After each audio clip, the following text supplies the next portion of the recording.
necessarily of the words, but what comes at the end of your sentences.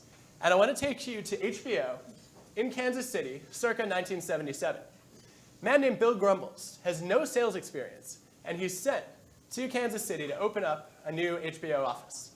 Guy knows nothing about sales, and most people who are his customers don't even have cable. He doesn't know what to do. He's also a pretty shy, quiet guy. So he starts walking into his customers' offices and looking around. And he notices sometimes they have pictures of their kids, sometimes they have a Kansas City Chiefs jersey, and he just starts asking questions. And they talk for a while, and then he talks a little bit more.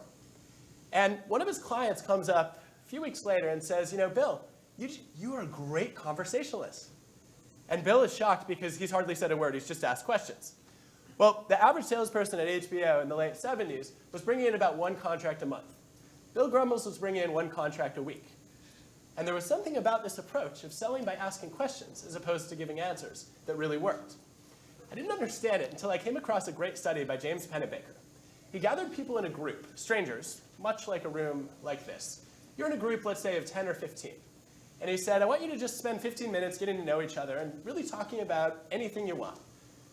This is America, so most people chose the weather. But you could have chosen anything. And after the conversation, you had this little get-to-know-you discussion. You had to rate how much you liked the group. And it turned out the more you talked, the more you liked the group. But then Pennebaker asked another question that I thought was really surprising. He said, how much did you learn about the other people in the group? And here's the kicker. The more you talked, the more you claimed you learned about the rest of the group, which by my count is humanly impossible. And Pennebaker says, well, this is really simple. Most of us find that communicating our thoughts to others is a supremely enjoyable learning experience.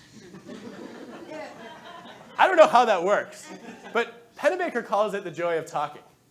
And he says, look, one of the best ways that you can gain the respect and trust of people around you is to ask them questions and allow them to experience the joy of talking. And there's a great way to do this, actually.